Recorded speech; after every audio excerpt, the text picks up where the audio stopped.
Ever since its formation that led to the spark of the Enlightenment period, science has played a crucial and integral part in the evolution of human society.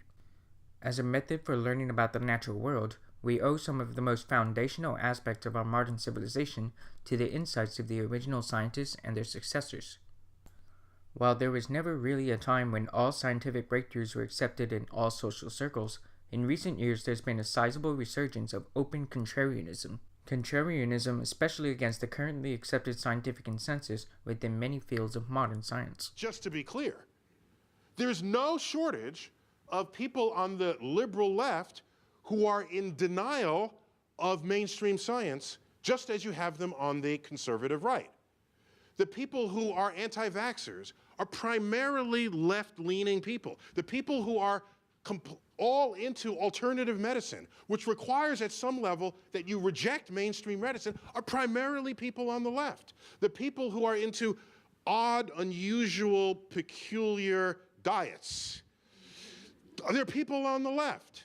And so, so these are different issues, of course, but when I hear left people speaking of Republicans being anti-science, and I go down the list of things that are squarely in the portfolio of left-leaning people, I offer no, I'm not choosing sides with you. This happened with GMOs. I'm generally claimed by the left, generally, and then I came out with a statement that relax about GMOs. Everything in a grocery store has been genetically modified, okay? If you're worried about genetically modified food, do not shop in any grocery store anywhere. There are no fields of seedless watermelons growing anywhere. There are no herds of milk cows wandering the midst. These are genetically engineered organisms, and we've been doing it ever since the dawn of civilization. These are facts. And so then the left freaked out and said, oh my gosh, we now have to attack him, even though we don't really want to, but now we have to attack him because it's part of our religion that we have to reject anything a scientist does in a laboratory. A large part of why contrarianism persists comes from a less than educated public. As the Dunning-Kruger effect partially dictates, those who don't know much are often unaware of how much they don't know. Without a way to disillusion the perhaps well-meaning sheep with how much they aren't aware of, they are left free to revel in their pseudo-intellect in such a way that not only are scientific breakthroughs met with indifference or resistance, but ideas from the pre-science era of human history are making a rising comeback. Such actions undoubtedly lead to a polarization of science acceptance. People either become more scientifically informed and skeptically minded, or they will continue to quite loudly deny the very nature of science itself, and thus further affirm more non-scientific ideas, manifesting in what's been called crank magnetism. When it comes to the circles of science denialism and contrarianism, most, if not all of its forms, results from some ideological bias, a bias that does not seem particularly conducive to applying thorough and consistent critical thinking skills to any and all belief. Although this bias may come from religious indoctrination or extremism, I argue that such is only one source of many, yet many overlaps in bias do exist among all of these contrarian circles.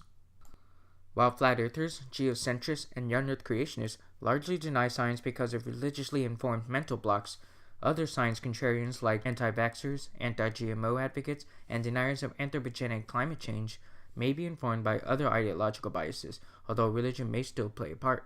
Having such biases not only keep one's belief superficial and unexamined, but it may also leave one vulnerable to manipulation by those looking to profit, like Deepak Quantum Woo-Woo Chopra. In the absence of a conscious entity, the moon remains a radically ambiguous and ceaselessly flowing quantum soup. Deepak, that you have to have a conscious being. The moon? You asked Dan what I meant by woo-woo. That is the very embodiment of woo-woo. Stringing together at a rapid patter of a bunch of scientific sounding words sprinkled in with some spiritual new age words doesn't mean anything. David, gravity is a toxin, chocolate is an octave of sun energy, and mushrooms are aliens. Wolf. Bats and opossums are the only mammals that do not get arthritis. They don't get arthritis. Arthritis has to do with gravity. which is a toxin, and as soon as you get upside down, you take gravity, a toxin, you turn into a medicine. That's yoga. Chocolate lines up planetarily with the sun. Chocolate is an octave of sun energy. In fact, it's the energy of the center of the sun. Mushroom spores have been found at every altitude of the Earth, right up into the troposphere, right in the ionosphere, stratosphere, everywhere. Every single height has been found mushroom spores because they can levitate off the planet, because they're surrounded by a shell of Ormus, which actually is trying to get to the center of the sun. Occasionally, it gets slingshotted right off the center of the sun and gets propelled out into the atmosphere, into the solar system, and then eventually gets slingshotted out across the galaxy, like the way we do our satellites. And so mushrooms are, in fact, not from here. They're from somewhere else. They came here. They rode in on the cosmic wind. And Vaini can't pronounce don't eat Hari, among many others. And open the conversation up in a very positive light by questioning and asking about ingredients when people go out to eat, and when they look at ingredient lists. You know, does it contain, you know, words that I can't pronounce? You know, ask yourself those type of questions and then put those products back down. Her goal, to challenge people to learn about the ingredients in their food. And if they don't recognize what that ingredient is on the back of a package, I say don't eat it until you do know why it's there. All of these ideological biases, however, are ideally minimized by a proper science education, especially around the fields that they concern. This education would rightly be the force that would push every contrarian's confidence level past the initial peak on the Dunning-Kruger curve. Flat earthers continually show no understanding of Newtonian physics, from constantly asking, "Where is the curvature? Where?" to denying the rotation of the Earth or gravity itself. Again, gravity is not intrinsic to matter. That Carl Sagan idea that was sold to us on Cosmos, on PBS, was sold to us deliberately to actually confuse us. And just so you know that, there's people who've known that gravity is a force that can be displaced. There's people who've known that since the 50s or even earlier than that. But by screwing up our confusing our mind about these things and giving us incorrect theories, we were brainwashed into a totally different belief system. That is, gravity is intrinsic to all matter. We're fighting gravity. We have to push our way through gravity to launch a craft up into outer space and all this nonsense. Geocentrists similarly show no understanding of physics when they insist that everything around the universe revolves around the Earth, or put more bluntly, around themselves. Both of these physics deniers don't seem to have any foundational crutch to their ideas beyond the notion that there is a cohesive, worldwide scientific conspiracy spearheaded by NASA to do something. Young Earth creationists prove themselves to be very selective about what they accept from the biological sciences.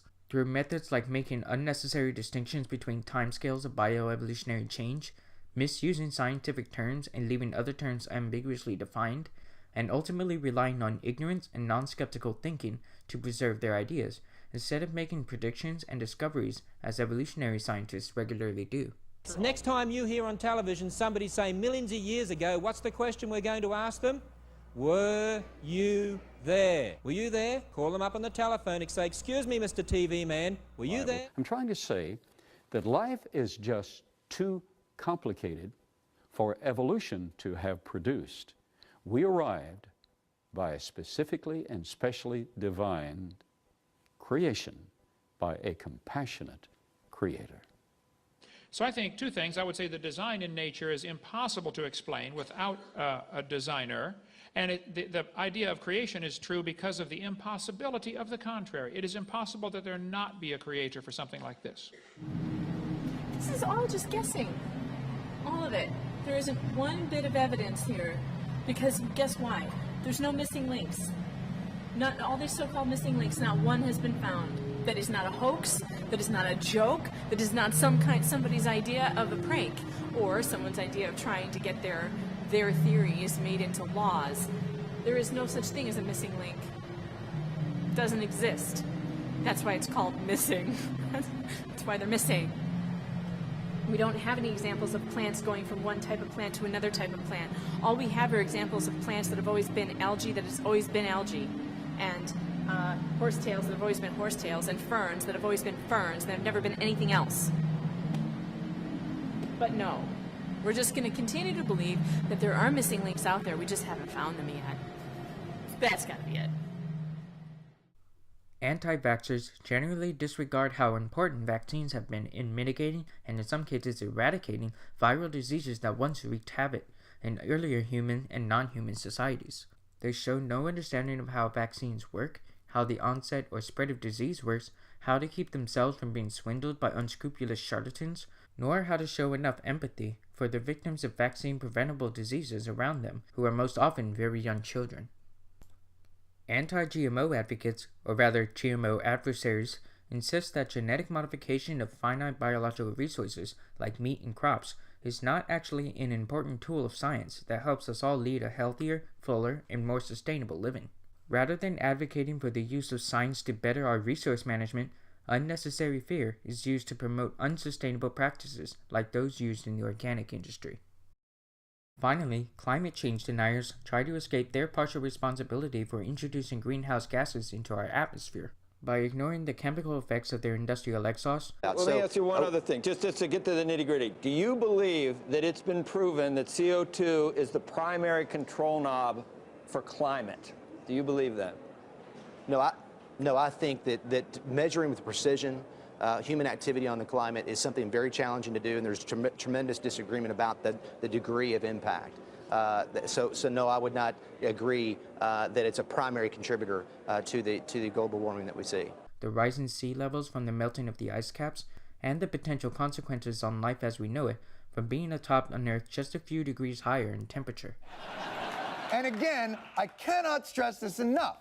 This is the House of Representatives Committee on Science, Space, and Technology. How long will it take for the sea level to rise 2 feet? I mean, think about it. If your ice cube melts in your glass, it doesn't overflow. It's displacement. I mean, this is some of the things that they're talking about mathematically and scientifically don't make sense.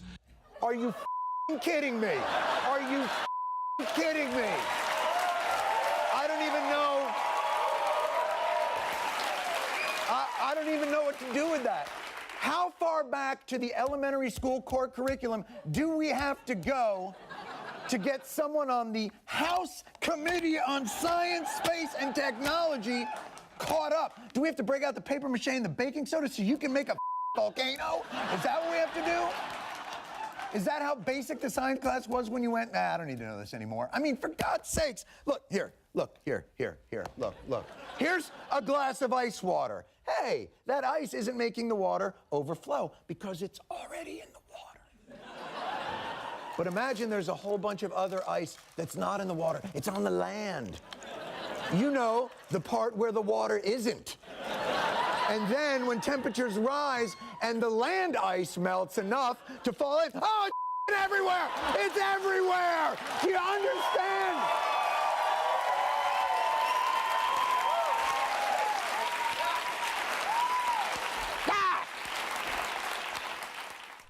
How do we keep all of these science contrarians from making a dent on the scientific and cultural progress that we have made thus far?